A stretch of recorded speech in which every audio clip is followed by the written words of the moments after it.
So now we are equipped to go to the basics of the stochastic frontier analysis, SFA approach. So in the previous lesson, I briefly described this parametric approach starting from the ordinary least squares estimation of Cobb-Douglas production functions and translog, and we briefly discussed this parametric programming approach of Eigner and Chu and the corrected OLS estimation, where we shifted the frontier and adjusted the intercept term based on the ordinary least squares estimation. So in those deterministic sign constraints and two-stage approaches, we only had inefficiency term but no noise term present. So the key insight of the stochastic frontier model has been to introduce the random composite error term that consists of two parts indicated by the red color on this slide. So we have both one-sided inefficiency term that in this kind of production function case must be always less than or equal to 0. So with this including this negative sign here. And we have the random noise term V, which is usually symmetric and can be positive or negative. So on the bottom part of this slide, I have indicated 3 references. So it's interesting to note that in 1977, the stochastic frontier approach was introduced in North America, but also in Europe and Australia almost simultaneously. I believe this Australian study by Battisti and Corra was in December 1977, and it already refers to the previous 2 papers, but it is generally considered that Eigner, Lovells and Smith and Mearson and van den Broek developed the approach relatively independently. So, how can we do this kind of two random components? So, of course, this complicates matters completely relative to this purely deterministic setting with only inefficiency, or this kind of neoclassical production function approach with only random noise. So introducing inefficiency and noise simultaneously, it complicates matters a lot.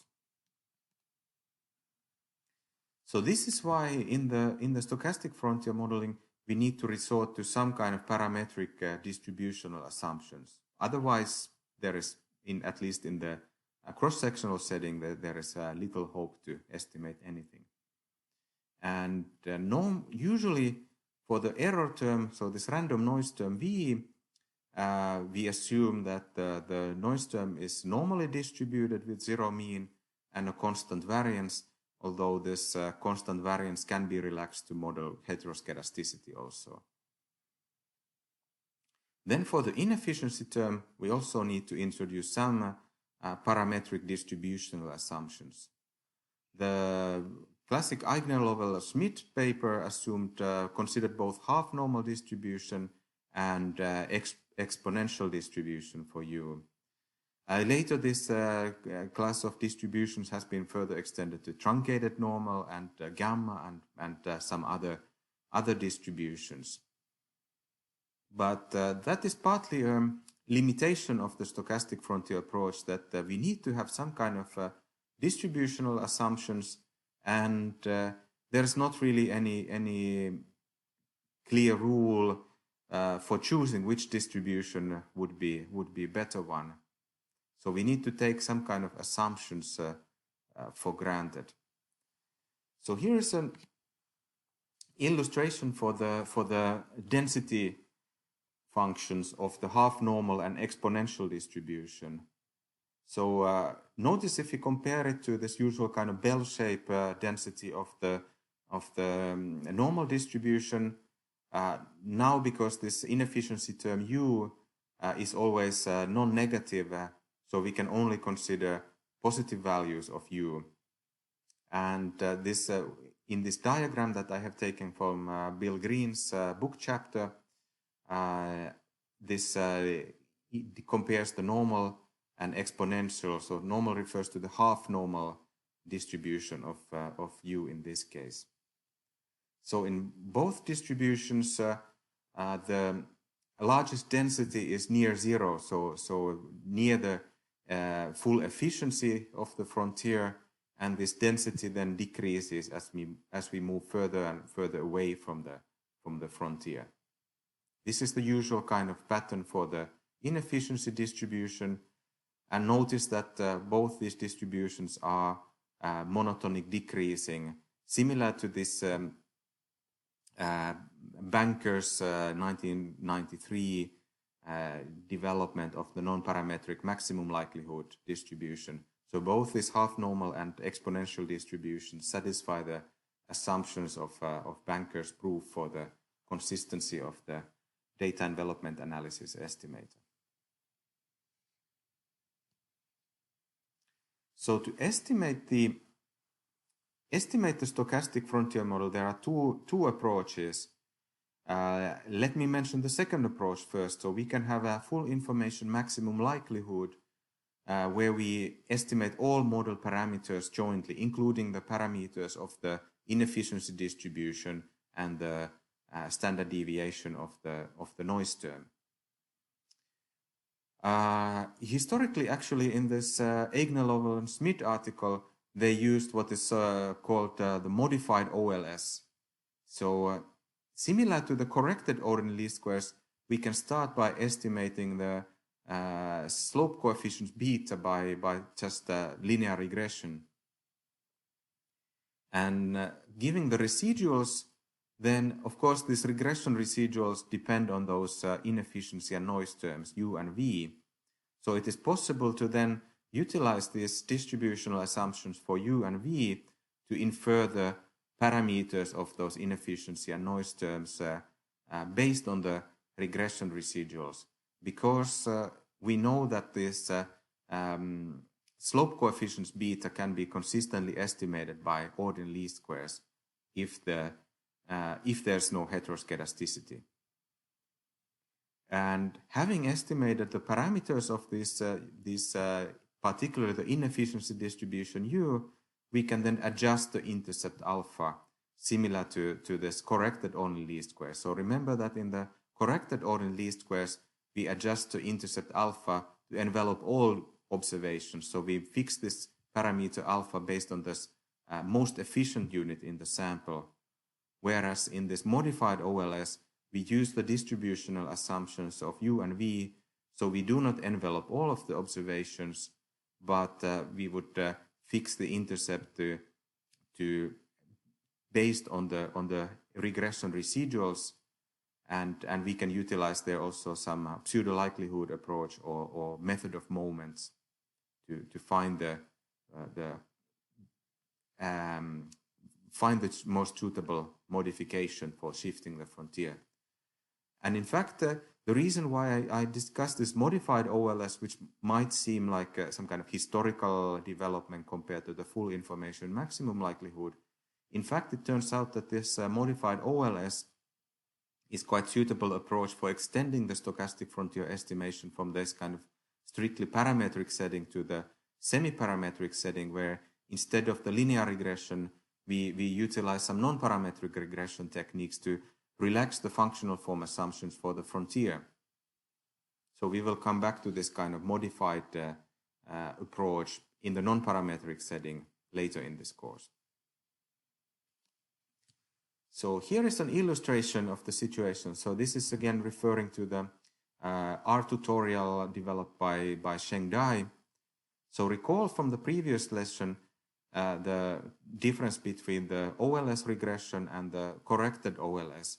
So here the ordinary least squares estimator for the production function, so which fits to the middle of the cloud of data, is this thinner broken line, which is lowest regression line, and the corrected OLS is this highest one, which envelops all of the data, which fits to this the one unit which has the highest regression residual. And in this example, the SFA production function with the normally distributed noise term and half normal inefficiency term is the solid black line. And in this example, Sheng has also actually indicated the true production function that was used for generating this data set. So that's another solid line with slightly lower slope coefficient. So notice that in the case that there is both inefficiency and noise present, as in this example, so then the linear regression estimated by OLS would underestimate the frontier because of the presence of the inefficiency term. So this OLS would capture also the expected value of inefficiency, and that's why it is the lowest one. Whereas the corrected OLS would overestimate the production function because it assumes that all deviations are due to inefficiency. So by including both the inefficiency and noise term, the stochastic frontier SFA model in this case can balance between these two extreme cases of no inefficiency, only noise, versus no noise, only inefficiency. So it captures both, and therefore it is this kind of compromise between these extreme cases of OLS and COLS. And in this simulation example, it fits most closely to the true frontier. Notice also that the slope of the SFA estimation, even though it is estimated by the full information maximum likelihood, so the slope of the SFA production function is in fact identical to that of the OLS or corrected OLS. So if you are mainly interested in the, for example, output elasticities of the Cobb-Douglas production function, then this extension of the SFA doesn't really influence anything. It can influence the slope coefficient if there is heteroscedasticity in the model, and we do explicitly model it also in the SFA. So we come back to that later in this course. But in this basic homoscedastic setting, there is no impact on the beta coefficients, or at max it's almost negligible. So the main thing that this estimation of the SFA influences the production function is this constant term alpha, so the intercept term.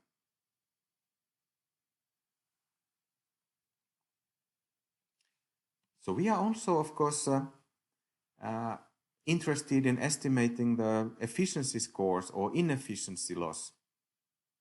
And here I want to emphasize strongly that introducing both the inefficiency and noise term complicates matters a lot compared to this classical deterministic settings of DEA, as well as these parametric programming approaches.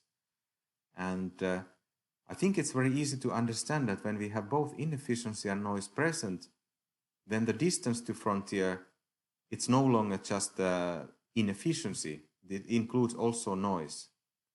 So recall from previous scatter plot example, for example, that there was this single most best performing unit that defined this COLS frontier. So clearly it must be subject to the noise term because it's lying above the true frontier, and this illustrates that because there's also noise present, the distance to frontier is simply not a good measure of inefficiency.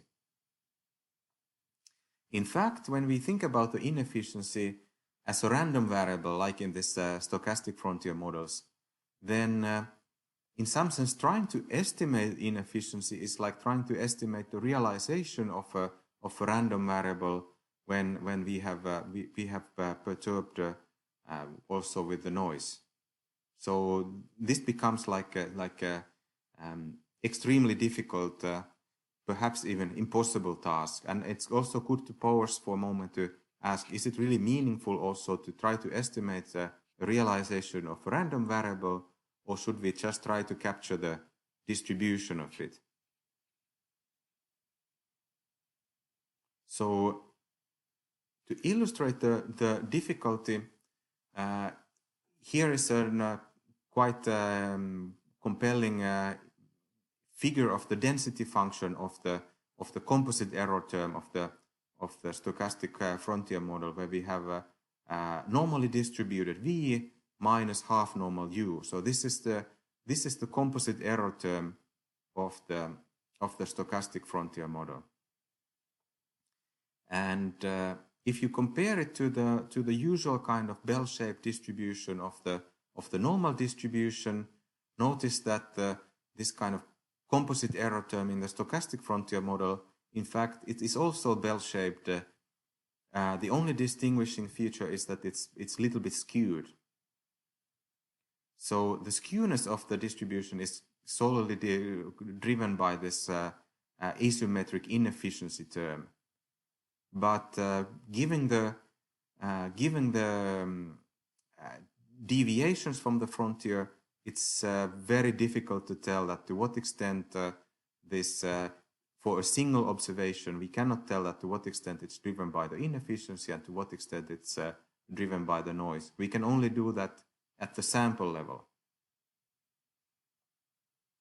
So I hope that this density function of the normal minus half normal helps you to realize that how difficult task in this stochastic frontier setting it is to try to estimate the noise term, try to distinguish the noise term from inefficiency. And perhaps if you are mainly interested in the frontier production function, this may not be also something worth doing. We don't have to necessarily have it. So for a long time, it was a big challenge to try to distinguish this inefficiency from noise. And one of the important contributions in the stochastic frontier analysis is the contribution by John Rowe, Lovell, Materov, and Smith, who developed the way to estimate the conditional expected value of the inefficiency term U at the firm level, giving the residuals E. So notice that we can, of course, at the level of the entire sample, we can estimate the expected value of inefficiency. And this is something that we have to do in order to find the frontier or distinguish the frontier from the OLS, because if the expected value of inefficiency goes to 0, then the stochastic frontier goes to the OLS regression. So at the sample level, the unconditional expectation of the inefficiency term U determines that how far the frontier is away from the OLS regression. But to get this kind of firm-specific estimates, then usually in applications people use this John Rowe, Lovell, Materov, Smith approach to add the conditional expectation of the inefficiency term. So to highlight that there is nothing really stochastic or random about this JLMS formula, I have developed this kind of illustration to show it. So in this diagram I have indicated the distance to frontier on the horizontal axis. So given the regression residuals, we can of course measure the distance to the frontier. And what the JLMS formulation is just doing is that it's trying to then attribute this distance to the components of the inefficiency and noise. So there is a specific deterministic formula that depends on the distributional assumptions that is used to transform the regression residual, or in some sense the distance to frontier, to the inefficiency loss, which can be also then transformed to the percentage efficiency measure. And this transformation is here illustrated in I believe it's the case of normal half normal model, and the blue line indicates the transformation.